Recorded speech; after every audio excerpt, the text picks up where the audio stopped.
The battle near Pokovsk has evolved into a unique kind of test, where the initial struggle is no longer about controlling territory, but about securing the right to move.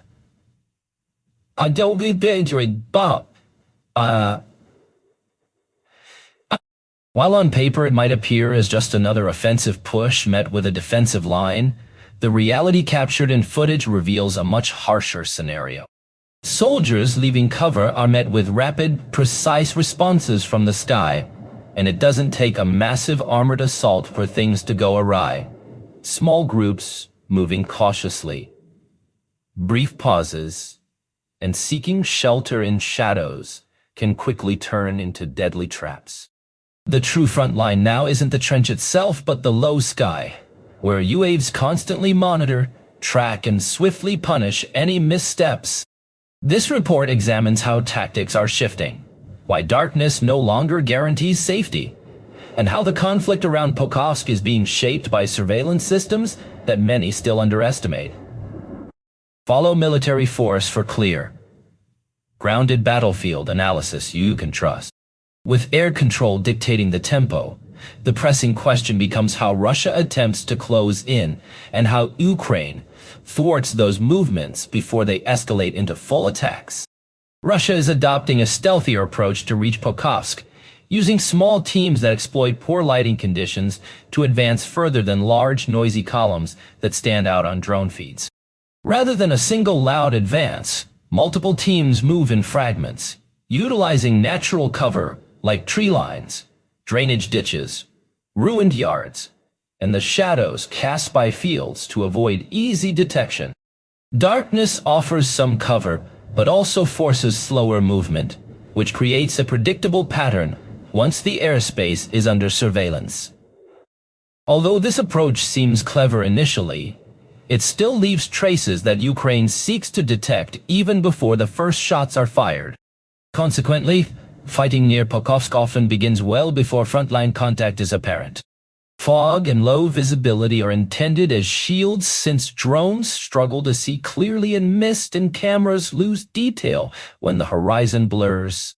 Reports from the front indicate that Russian units time their maneuvers during poor weather and move through gray zones where continuous UAV coverage is harder to maintain, forcing defenders to extend their surveillance and guess potential entry point.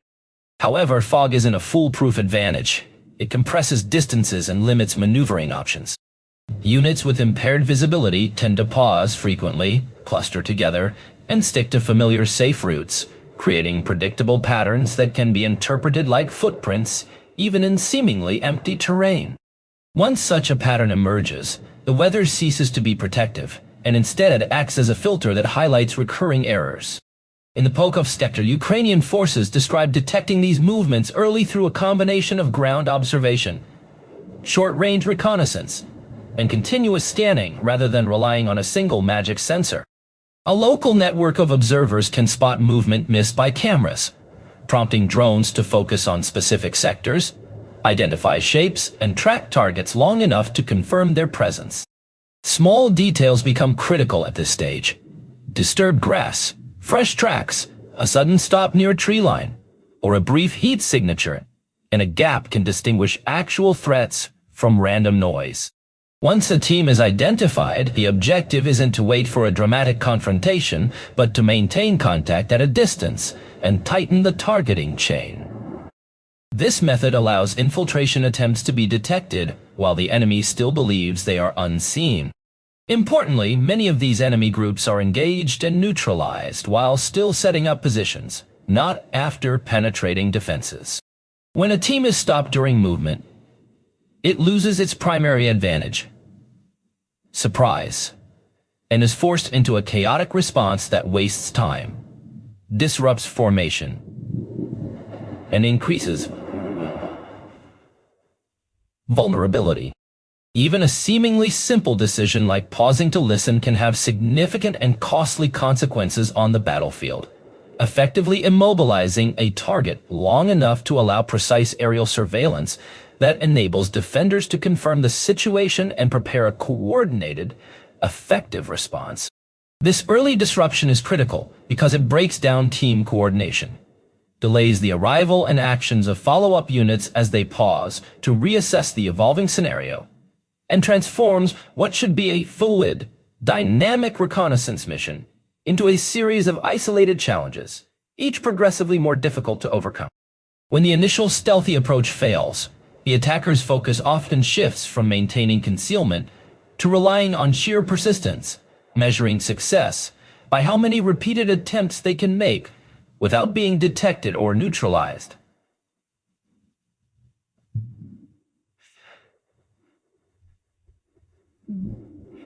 Modern first-person view. FPV drones are particularly effective in this role because they target exposed infantry with lethal precision. Any soldier moving too slowly, remaining visible for too long, or hesitating in uncertain terrain quickly becomes a vulnerable target.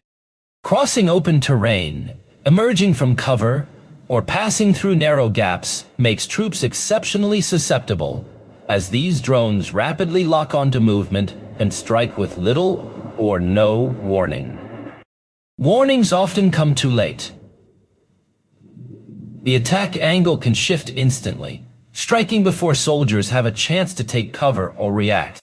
Videos from recent conflicts vividly demonstrate drones closing distance stealthily before targets even notice their presence, making these attacks feel unfair or surprising, though it fundamentally boils down to timing, the crucial and often decisive weapon in modern warfare. Small arms fire rarely proves effective against this threat because shooters must detect, track, and lead small, fast, and highly maneuverable drones, while simultaneously maintaining cover and situational awareness in a complex, often chaotic, environment. Return fire frequently becomes a panic-driven reflex that only increases the soldier's visibility and vulnerability instead of neutralizing the drone threat. As a result, drone attacks have become routine and relentless, forcing infantry squads to alter their standard behaviors, such as crossing open lanes cautiously, pausing briefly to listen or observe, or clustering together for mutual support, all of which are exploited by drones to devastating effect. This evolving dynamic punishes natural, instinctive behaviors like seeking shelter or aiding wounded comrades, and instead rewards discipline, adaptability, and calm under pressure, fundamentally reshaping squad tactics and engagement doctrine. The pressure from FPV drones profoundly disrupts unit cohesion. A single strike can scatter soldiers, break communication lines, sever coordination, slow movement, increase noise levels, and make groups easier to track and target. Survivors may become trapped by secondary effects such as damaged vehicles, unexploded ordnance, or fires, forcing detours into even more vulnerable areas or exposing them to further threats. These cascading disruptions delay movement, resupply, and reinforcements, effectively reducing pressure on the enemy and significantly impacting the overall engagement outcomes. Commanders must carefully account for drone-induced delays and psychological tolls, which lower morale, increase fatigue, and erode trust within their units, factors that compound the tactical disadvantages posed by these unmanned threats. In essence, integrating FPV drones into modern battlefields introduces a new dimension of warfare that challenges traditional tactics, demands the development of new countermeasures, and places a premium on technological innovation, rapid adaptation, and the mental resilience of soldiers operating under this persistent and evolving threat. FPV drones do more than just reduce the need for manpower. They also disrupt the timing essential for an attacking force. When this tempo is lost, soldiers start relying on basic methods to hide, which leads to a discussion about camouflage, heat signatures, and why simple cover often fails against close-range drone surveillance. Crude concealment methods don't protect infantry for long because drones don't rely on a single static image. Instead, they analyze patterns over several minutes. Items like raincoats, blankets, or sheets of metal might blur a heat signature from afar, providing a false sense of security. However, Waves don't have to see every detail at once. They can circle, pause, and re-examine a target until the overall picture becomes clear. Even the slightest movement breaks this invisible shield, as motion is the first thing both the drone's camera and operator detect. Therefore, the real challenge is not just heat signatures but also behavior, which is difficult to mask when fear influences decisions. Remaining still can be a trap because it gives the drone time to solve the scene like a puzzle. When a person freezes, the operator gains valuable seconds to adjust angles, heights, and perspectives to get a clearer view. This matters because terrain may obscure shapes from one direction, but not from all angles, and drones can choose vantage points that ground forces cannot control. For example, a bush that blocks a frontal view might leave a clear side profile just 20 meters away, and that side angle is often enough for a drone to commit to a strike. This makes doing nothing potentially the most dangerous choice, as it turns a moving target into a fixed reference point, simplifying the strike. Close proximity changes everything because crude concealment only works when an observer is distant and rushed. As the drone gets closer, it can pick up subtle clues invisible from the ground, like disturbed grass, unnatural straight edges, or shadows that don't match the terrain. Thermal imaging can also reveal temperature contrasts around cover, since a human body warms nearby surfaces and air, even beneath layers of concealment. The operator doesn't need a perfect outline, just confirmation that someone is present, then guiding the drone into the safest looking space. This explains why footage often shows drones entering gaps, doorways, or tight corners. These are common spots where soldiers pause, and where drones can force a decisive end. Concealment most often fails when it is relied upon the most. This also explains why some clips seem startling, showing apparently motionless individuals being struck, giving the impression that drones can read minds. In truth, critical information may have been gathered earlier when the person arrived, adjusted their gear, shifted weight, or left tracks that made their hiding place apparent to a patient observer. A drone team can monitor an area, mark a location mentally, then return after a brief interval to strike the unmoving target, not because it moved last moment, but because it was already identified. This temporal connection is easy to miss if only the final seconds are shown, yet it is fundamental to how these strikes succeed. The lesson is not that hiding is useless, but that concealment has become a dynamic contest requiring constant adaptation rather than a single, simple trick. When simple tricks fail, the focus shifts to targeting vehicles and support nodes, because disabling a truck or cutting a generator can cripple local efforts far faster than pursuing individual soldiers. High-value targets near Microsoft are often not tanks, because the real battle is about maintaining supply lines, movement, and coordination under constant surveillance. A truck carrying essential supplies like ammunition, water, batteries, or evacuation gear can be more critical than a heavily armored vehicle on a difficult day because a single missed delivery can halt an entire platoon. Light transport vehicles that pause briefly, whether in a tree line or along a dirt path, become highly visible targets since stopping creates a fixed point that drones can easily mark and repeatedly surveil. Consequently, the tactical level supply chain becomes a series of fragile, vulnerable links, and FPV drones are designed to quickly break those links. This dynamic shifts the focus from simply having more armor to the ability to sustain movement under pressure, setting the tone for the ongoing engagement. FPV drone strikes on trucks and briefly stationary vehicles are effective because they capitalize on moments when speed is lost. While a moving vehicle can evade and change course, one that halts to unload, turn around, or await orders offers the drone operator a clear opportunity to strike. In footage from these encounters, strikes often hit before crews complete even basic tasks since the drones are already close by the time the crew realizes they've been detected. Even if the vehicle survives the blast, the resulting damage can force abandonment, block the route, or scatter the passengers, causing secondary disruptions that don't appear as wreckage. Thus, A single hit can trigger a cascade of delays spreading outward, which attackers fear as they seek to build sustained pressure. Once small transports become too risky, the focus naturally shifts to the support nodes that keep a position operational, such as reconnaissance posts. UAVs don't only seek out people or vehicles, they also hunt for signs of functional combat posts.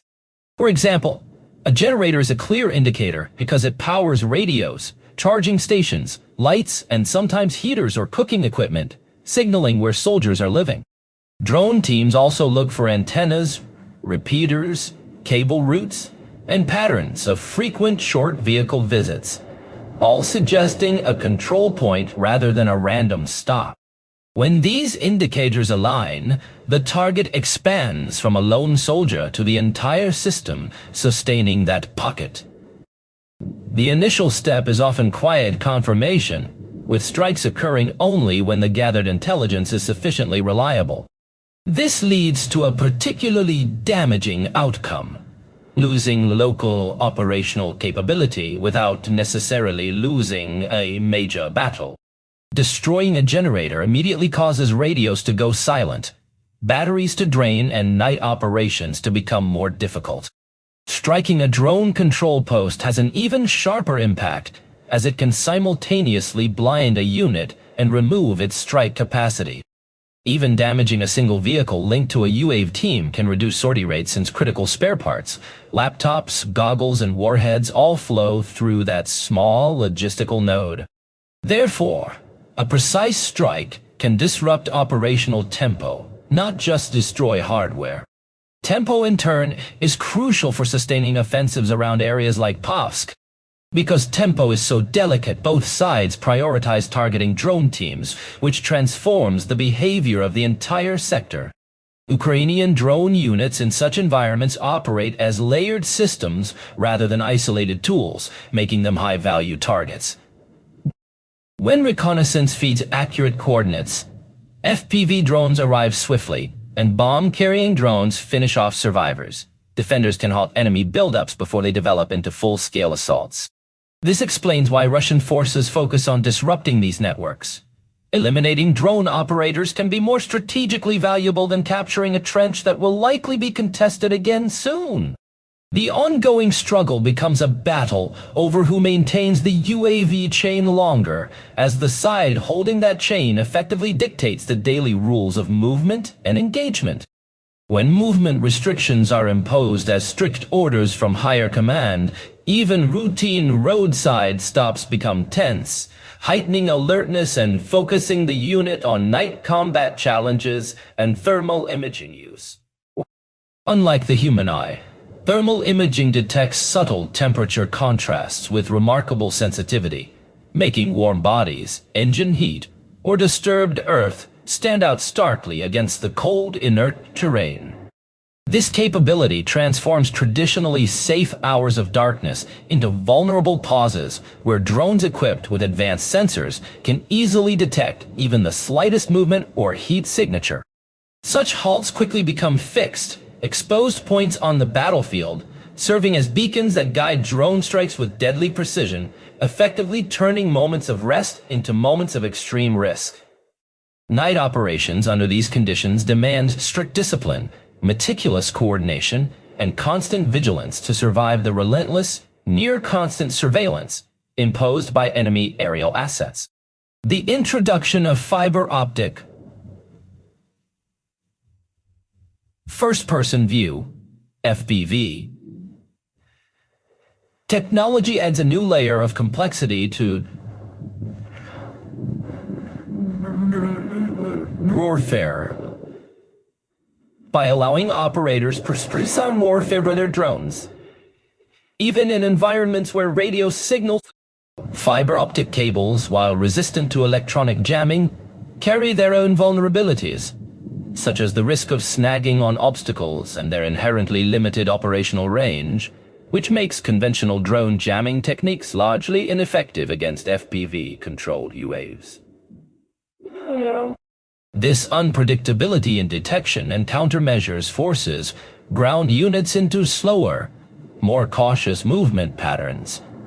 turning the fear of being detected into a significant logistical challenge that affects both operational tempo and troop endurance. Around the strategic area of Pokovsk, the layered defense systems trigger cascading chain reactions. Reconnaissance drones first map enemy movements with high-resolution sensors. FPV drones then execute precise strikes designed to disrupt enemy formations and communication. Finally, bomb-carrying drones target any survivors attempting to regroup or retreat, effectively denying the enemy the ability to recover and reorganize. These disruptions to enemy assembly cause incoherent and delayed attacks, sapping offensive momentum and initiative. Advanced UAV control capabilities allow defenders to preemptively halt enemy offensives before they even materialize on command maps, using real-time surveillance and rapid response strikes. Since build-up footage often highlights only successful engagements, distinguishing confirmed drone attacks from the broader implications of airspace dominance is crucial for accurate battlefield assessment. Controlling the low sky over and around Pokovsk dictates the timing and feasibility of maneuvers, forcing enemy units to patiently see clear windows for every advance. The thermal signatures emitted by small squads and armored vehicles disrupt enemy attack rhythms well before they reach the front line, effectively breaking offensive patterns and making coordinated assaults difficult. Looking ahead, the future battlefield advantage will increasingly favor those forces capable of maintaining stable, layered defenses where reconnaissance, rapid FPV strikes, and reliable finishing blows combine to transform what might otherwise be a concentrated force's strength into a critical liability, fundamentally reshaping battlefield dynamics through precision, pressure, and in the medium term, adaptation matters. Better spacing, smarter movement, improved counter-drone tactics, and weather timing create new opportunities. Total air dominance claims are more strategic messaging than fact. The real test is if infiltration attempts increase and supply routes lengthen and slow. Stay informed with reliable military analysis for clear battlefield insights.